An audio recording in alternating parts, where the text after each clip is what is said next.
हमारे देश में आज जो दुर्घटना हुई है उससे 300 जाने जाने की खबर तो आ ही रही है। साथ ही साथ ये एविएशन की दुनिया में एक ब्लैक डे, एक काला धब्बा है। ऐसी दुर्घटनाएं एक देश के इतिहास में कभी कभार आती हैं और कोई नहीं चाहता है कि किसी भी देश को ऐसी एक दुर्घटना का सामना करना पड़े। पहले international airport Ahmedabad about 1:30 in the afternoon air India की फ्लाइट लंदन के लिए उड़ान भरती है। Boeing 787 dream liner aircraft, 242 passengers on board, जिसमें 12 क्रू मेंबर्स होते हैं। लेकिन उसके बाद एक तेजी से डिसेंट आता है और फिर एक बहुत बड़ा धमाका होता है, एक फायरबॉल होता है जिससे किसी का जिंदा निकल पाना तो खैर बहुत मुश्किल ही लगता है। एयरक्राफ्ट को कमांड कर रहे थे सुमीत सबरवाल फर्स्ट ऑफिसर और first officer Clive Kundar.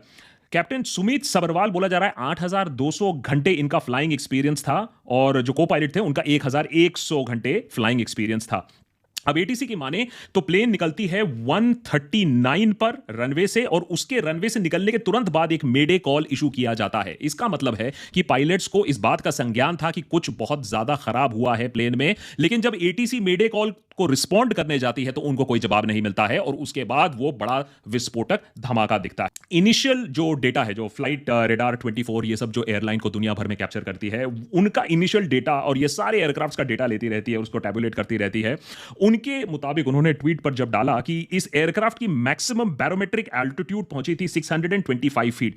Airport अपने आप में ही सी लेवल से 200 फीट ऊपर है, तो आप लगा लीजिए करीबन 400 फीट की ऊंचाई ये एयरक्राफ्ट ले पाती है और उसके बाद एक तीव्र गति से ये एयरक्राफ्ट नीचे आने लगती है at the speed of 475 feet पर मिनट। तो ये काफी तेज डिसेंट माना जाता है और सवाल अब लोग यही पूछ रहे हैं कि इतना परफेक्ट वेदर होने के बावजूद, मिडिल ऑफ द डे होने के बावजूद, क्या ऐसा हो गया इस फ्लाइट में जिससे इतनी बड़ी दुर्घटना हो गई।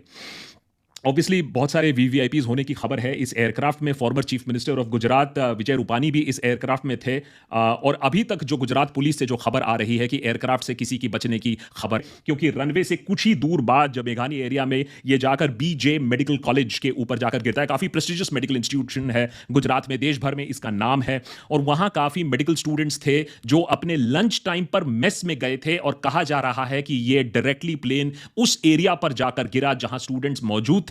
अभी एग्जैक्ट नंबर्स इस एपिसोड को रिकॉर्ड करते समय नहीं है, लेकिन गुजरात पुलिस ने रफ आंकड़े 300 जाने की दी है। जो मंजर है वो बहुत ही दर्दनाक है इस समय, जिस तरीके से जो इंजर्ड है उन्हें लाया जा रहा है। लेकिन क्रैश से, जिस तरीके से ये क्रैश हुआ, और याद रखिए प्लेन फुली लोडेड था फ्यूल के साथ, तो जिस तेजी से वो आग लगी हुई, एक चीज तो साफ दिख रहा है कि जो टेल पोर्शन है जहां ब्लैक बॉक्स मौजूद होता है, कम से कम वो टेल पोर्शन अभी तक सलामत इंटैक्ट दिख रहा है।